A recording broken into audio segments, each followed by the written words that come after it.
Welcome back to the channel. It's been a while since we've had a video in our Type 99 production series. I moved. I have a new gun room. I grew a mustache. And we're going to jump right back into where we left off. So the last series we talked about was the 5th series, which is where we really start to see a lot of changes with Nagoya in overall production. They start to simplify things, remove features, and kind of get to where they have just a straightforward, standard bolt-action battle rifle of World War II. And in the 6th series, we start to really see a lot of those changes. This is where the effects of the war and trying to get rifles out as quickly as possible start to really be seen in Nagoya production. So with that said, this series at this point, it's a little difficult because it's hard to account for every change that happens with Nagoya production. There's not just one rifle that's going to really show everything that kind of happened. So we won't be able to cover every little feature, but with these two examples here, we're going to show the two main kind of things you'll see with Nagoya 6 series rifles. The early ones look very similar to a 5th series, so we're not going to cover those ones. You're still going to have a plumb bolt handle. There will be no dust cover at that point. It would seem, based on surviving examples, that no 6 series rifles had dust covers. Monopods are not going to be on the early guns, but you may see monopod bands still at that point. And the early guns will still have sights with rear sights with AA wings on them, and sometimes with just the attachment point for it without any wings installed, which is 100% correct. So if you're ever looking at an early 6 series production rifle, even up to the mid series, you want to double check to make sure that it's correct without the AA wings before you go adding any in. But right now what we're going to look at is two examples. You have a mid-production one and a very late production one to show some of the changes that happen, and a lot of the stuff's going to be very similar between them. But let's dive in, we'll take a look. So as with the other series, we're going to start off on the side rail of the receiver. So you're going to have all your basic information here about what this rifle is and how to identify it. So right here, you've got your typical series mark for the 6th series. Still a serial number here that's going to go from 0 to 99,999. Your Nagoya arsenal proof and your final acceptance proof right there. So none of that's really changed since the beginning of the production of Nagoya rifles. And on top of the receiver, we still have the same markings as with the earlier production rifles. You still have your chrysanthemum there and your 99 type text. None of that has changed. That's still all the same through the entire 6 series production. On the rear barrel band, we start to see one of the first major changes of the 6 series production. So this actually started in the middle of the 5th series. When I recorded that video, I didn't actually have an example to show you of what this band would look like, but we have now gotten to a point where there is no longer a attachment point for a monopod. This band had never had one and is completely correct without it. Still has the split design there. It's still a pretty nice milled part. You can't see any seam where the band joins together, which you'll see on some later production 99s. But this one is 100% correct for this rifle. And the front of the rifle is still exactly the same. You still have your protected front sight. You still have a 2-screw front band. It is not the 3-screw type that you see on the earlier production rifles. You still have a screw-in style cleaning rod here that can be removed as like kind of a sinker of sorts to help you clean your rifle and to stack them together. But other than that, the front of the rifle here is exactly the same. So here's one area where we really start to see an actual change to the production of the rifle. Nagoya, a lot of people think that this cylindrical style bolt handle was something that came as a really late war feature, but actually Nagoya started this on the 6th series. So this rifle, even though you can see it still has a knurled style safety with the cylindrical bolt handle, is actually 100% correct for this rifle. The early ones like this are still milled. It's not a cast part.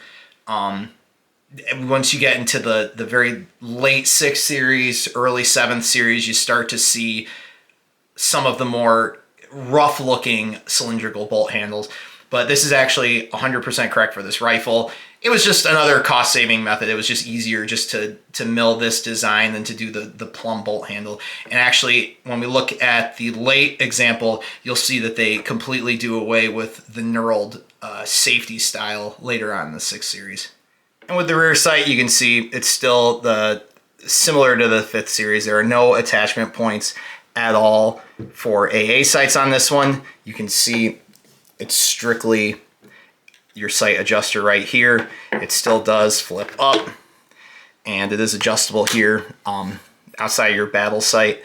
And this is pretty standard for most of 6 Series production. They do occasionally use AA sights early on for the first half of the series and do a little bit after that. You'll see sights that have the attachment points for it, and they may never have had them to begin with. So a lot of times I tell folks, if you have a 6 Series, it's missing the attachment points and everything, or missing the AA wings themselves, and the rest of the rifle looks correct, more than likely that was never actually installed on that rifle. And when it comes to the buttstock, everything's about the same as with the 5th Series. So you've still got your standard butt plate, 2-screw swivel, and you've got that high splice Nagoya style stock. And you can really see the difference in the wood grain here, where it really angles down, and here it's more left to right. And when it comes to serial numbers, it's basically the same as early Nagoya production. So you're going to have on your bolt handle and on your extractor, you'll have the last 3 digits of the serial number on the side of the receiver. It'll also be on the stem of your safety here that you can only see once you take the safety and disassemble it off the bolt. For the firing pin, it'll still be on the side located right here. Finally, you'll have it on the bayonet lug located right here, and those will be all the locations for your serial numbers. And now quickly we're going to look at an example of a very late production 6 Series Nagoya. So as you can see, this one has a 98,000 serial number, so this is very close to the end of production. And by this point, there's a few smaller changes that we can look at that really start to show the transitional features of this series. So the first thing we're going to notice here is on the actual receiver itself, you can see a lot more kind of markings and just rough machining altogether. This is something you see a lot starting in the 6 Series, especially in this area of the receiver. You still have still have your Type 99 text. That's all about the same. So one of the first changes here you'll see is on the rear band. You no longer have that split design. You have just a solid rear band, and you can even start to see some of the areas where they didn't bother to machine away any of the welding they did to put that together. So overall, it's a lot more rough forged of a part. So that continues here for the front band as well. You can see overall the quality of it is a lot lower than some of the other Nagoya rifles we've looked at so far in the series. You can see a lot more of the spots in the machining there. And finally, we get to one of the bigger changes that happens in the late 6 Series. You have the introduction of the groove style safety. This is something that you typically see in 7 Series production. A lot of folks associate it just with that.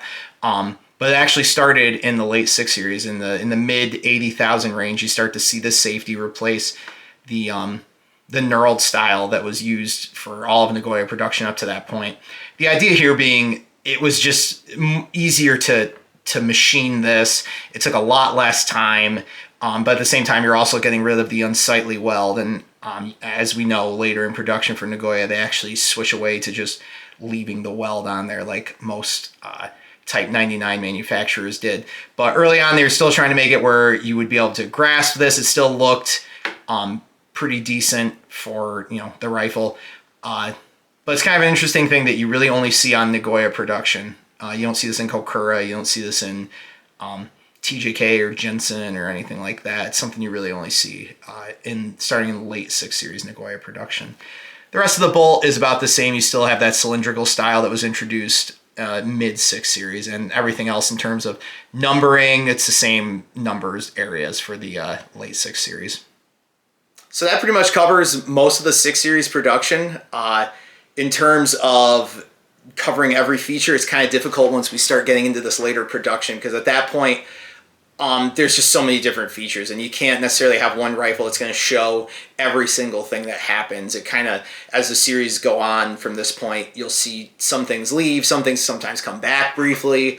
So it's kind of hard without a huge sample size of rifles to cover every little change, but this will kind of show you a good idea of like what you're looking for if you're going to try to find the correct 6 Series rifle, some of the features that will be present. And you can always go to my website and I'll have examples of other 6 Series rifles so you can compare yours to see if everything is correct for your rifle.